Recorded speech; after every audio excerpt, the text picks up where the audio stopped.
स्वागत है आप सभी का मैथ्स की क्लास यूट्यूब चैनल में। आज के इस वीडियो में हम पढ़ने वाले हैं हाइट्स एंड डिस्टेंसेस के क्वेश्चंस के बारे में। यानी कि हम आज के इस सेशन में ज़्यादा से ज़्यादा उन क्वेश्चंस को सॉल्व करेंगे जो आपकी बोर्ड पेपर की दृष्टि से क्वेश्चंस इम्पॉर्टेंट हैं। तो आइए हम यहाँ पर क्वेश्चन को लिख लेते हैं, मगर उसके पहले अगर आपने हमारे चैनल को सब्सक्राइब नहीं किया है तो चैनल को सब्सक्राइब करके नोटिफिकेशन बेल को ऑन कर लीजिएगा, जिससे कि हमारे चैनल की वीडियोस की नोटिफिकेशन आपको सबसे पहले मिले। और अगर आपको हमारा वीडियो पसंद आए तो वीडियो को लाइक भी कर दीजिएगा। और अगर आपको कोई भी पार्ट वीडियो का समझ में नहीं आता है तो आप हमसे कमेंट करके नीचे पूछ सकते हैं। तो आइए हम अपने क्वेश्चन को यहाँ पर लिख लेते हैं। हमने अपने क्वेश्चन को लिख लिया है, तो आइए हम क्वेश्चन को पढ़ लेते हैं एक बार। एक 20 मीटर लंबी डोर पर सर्कस का एक कलाकार चढ़ रहा है, जो अच्छी तरह से तनी हुई है और भूमि से लगे खंभे से के शिखर से बंधी हुई है। यदि भूमि स्तर से डोर द्वारा बनाया गया कोण 30 डिग्री का हो तो खंभे की ऊंचाई ज्ञात कीजिए। तो मैंने आपको कल भी बताया था कि आपको सबसे ज़्यादा एफर्ट फिगर को बनाने के लिए करना है। तो जिस प्रकार से इसमें कहा गया है उसी प्रकार से हमें फिगर को पहले ड्रॉ कर लेना है। एक खंभा है जो कि भूमि पर खड़ा है, ये तो नॉर्मल सी बात हुई, खंभा तो भूमि पर ही खड़ा होगा। और ये ज़मीन है, तो एक डोरी इससे इस प्रकार से बंधी हुई है कि खंभे के ऊपरी बिंदु से बंधी हुई है, खंभे के शिखर से बंधी हुई है। ये डोरी है और डोरी की लंबाई कहा गया है 20 मीटर लंबी डोर, तो इसकी लंबाई क्या हो गई, 20 मीटर हो गई। और यदि भूमि स्तर से डोर द्वारा बनाया गया कोण, ये भूमि स्तर हो गया, और डोर द्वारा बनाया गया कोण 30 डिग्री का है, तो खंभे की ऊंचाई यानी कि ये ऊंचाई ज्ञात करनी है। तो आइए हम इसको पॉइंटेड कर लेते हैं, त्रिभुज को ए बी सी, यानी कि BC को हमें ज्ञात करना है। तो यहाँ पर थीटा दिया गया है, कर्ण दिया गया है, लंब को ज्ञात करना है। तो लंब अपॉन कर्ण या आधार अपॉन कर्ण अपॉन आधार किस रेशियो में होता है, तो tan में होता है LAL अपॉन KKA, यानी कि लंब बटे आधार, लंब बटे आधार, ये तो नहीं हुआ। और हमें क्या चाहिए, लंब बटे कर्ण चाहिए, तो लंब बटे कर्ण साइन थीटा में होता है, तो हम यहाँ पर साइन थीटा को लगाएंगे। तो साइन थीटा के जगह पर क्या है, 30 डिग्री है, sine 30 degree is equal to लंब यानी कि BC अपॉन कर्ण यानी कि AC। तो साइन 30 डिग्री का मान क्या होता है, 1/2 इज इक्वल टू BC। क्या है, BC हमें पता ही नहीं है, हम यहाँ पर इसको h मान लेंगे, माना कि इसकी ऊंचाई h मीटर है, तो BC यहाँ पर h हो गया, और अपॉन में AC कितना है, 20 है, ये इधर पक्षांतर हो जाएगा, h is equal to 20 upon 2, तो 2 10 जा 20, तो h is equal to 10 metre, यानी कि खंभे की ऊंचाई 10 मीटर हो गई।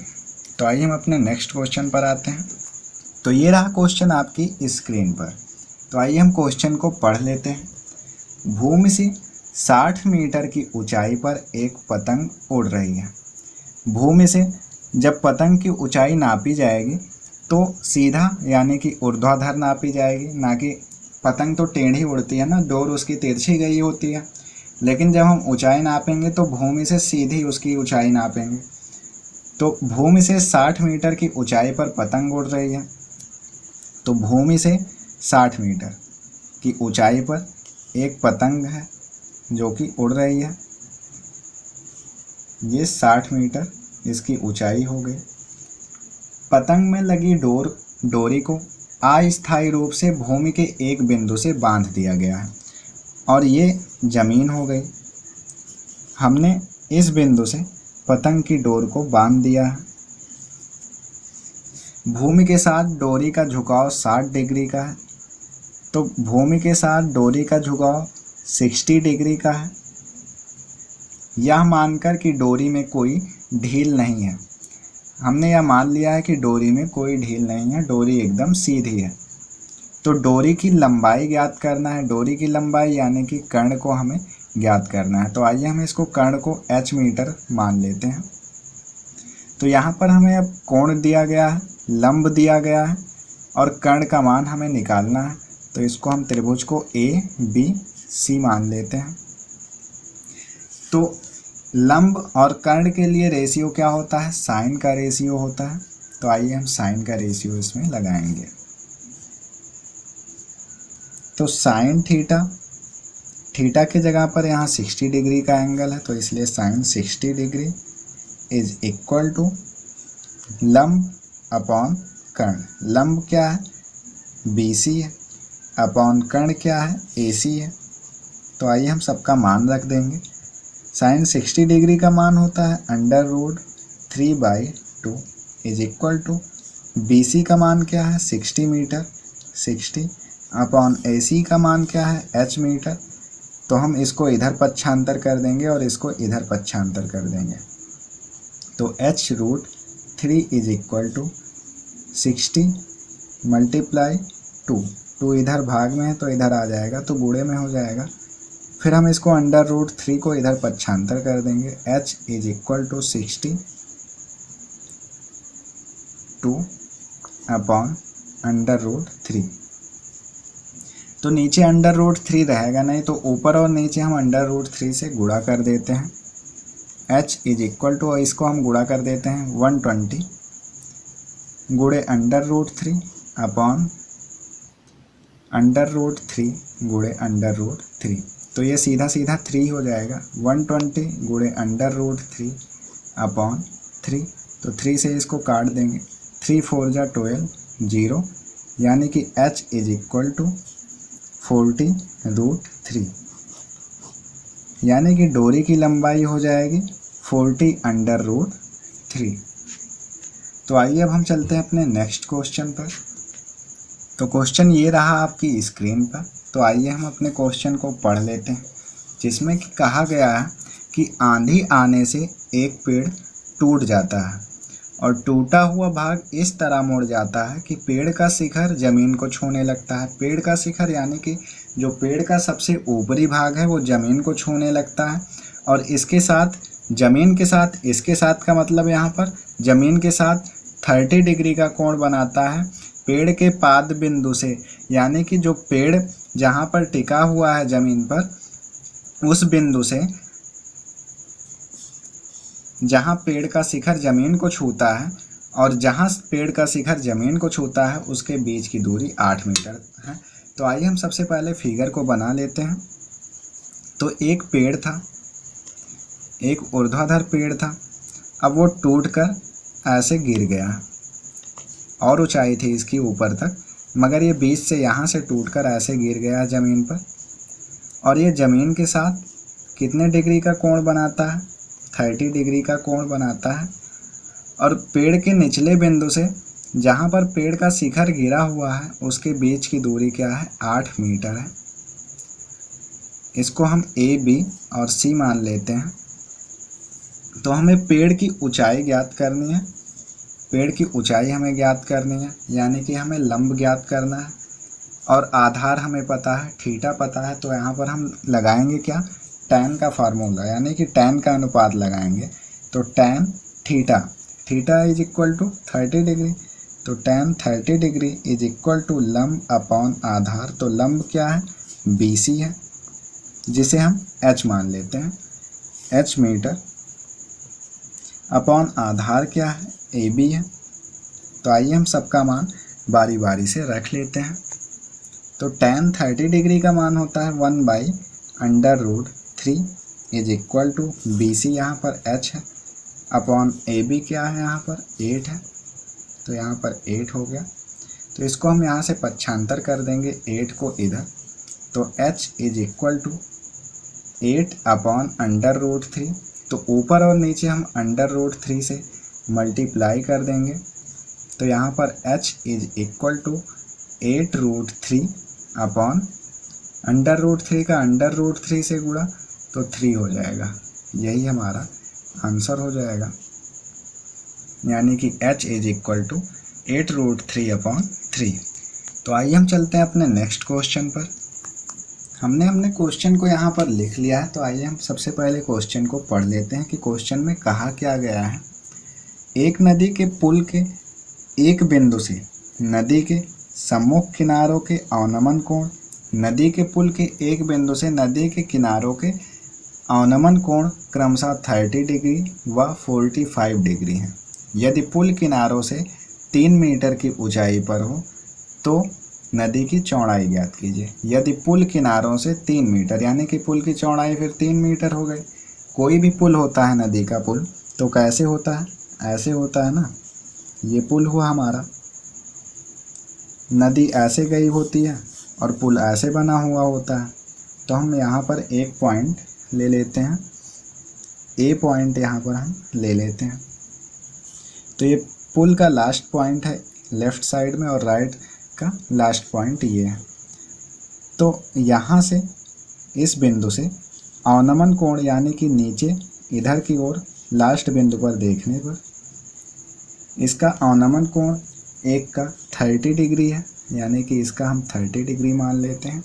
और इस बिंदु से दूसरे छोर पर, पुल के दूसरे छोर पर देखने पर अवनमन कोण 45 डिग्री है। तो हम यह भी जानते हैं ये 30 डिग्री हुआ तो यह भी 30 डिग्री ही होगा, और ये 45 हुआ तो ये भी 45 डिग्री ही होगा। और क्या कहा गया है कि यदि पुल के किनारों से 3 मीटर की ऊंचाई पर हो, पुल किनारों से 3 मीटर की ऊंचाई पर, यानी कि पुल की चौड़ाई क्या हो गई 3 मीटर।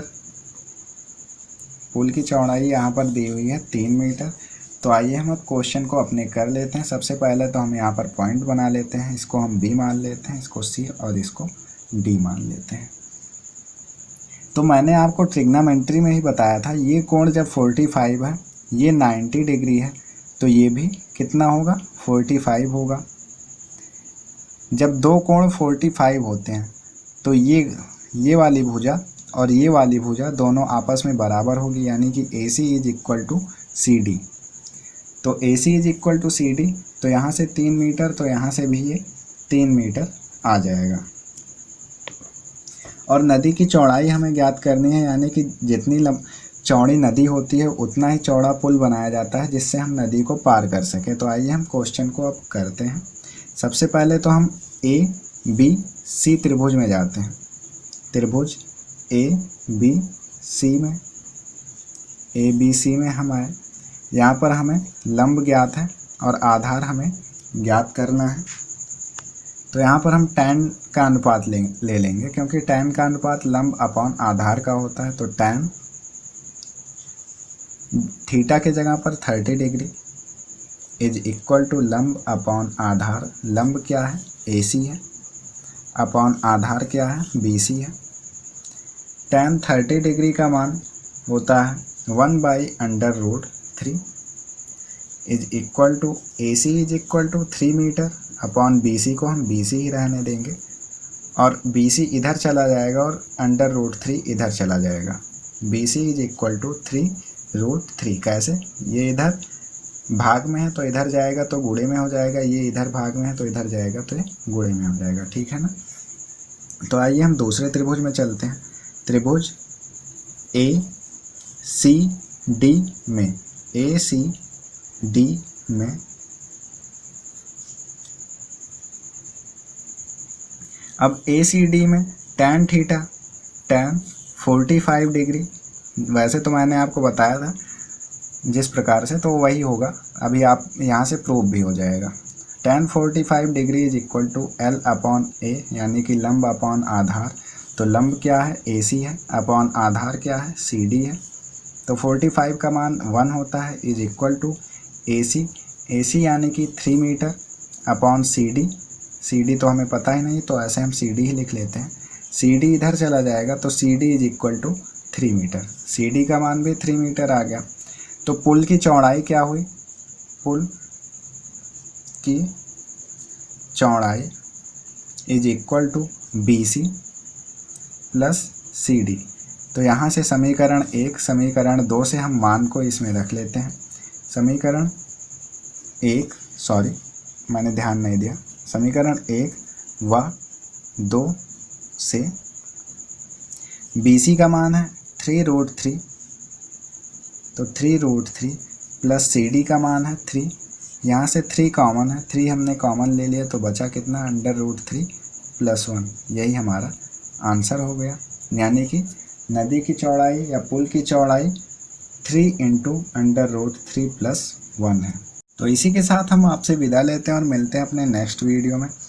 तब अगर आपको वीडियो हमारा पसंद आया तो वीडियो को लाइक कर दीजिएगा, और अगर आप हमारे चैनल पर नए हैं तो चैनल को सब्सक्राइब करके नोटिफिकेशन बेल को ऑन कर लीजिएगा। जल्द ही मिलते हैं नेक्स्ट वीडियो में।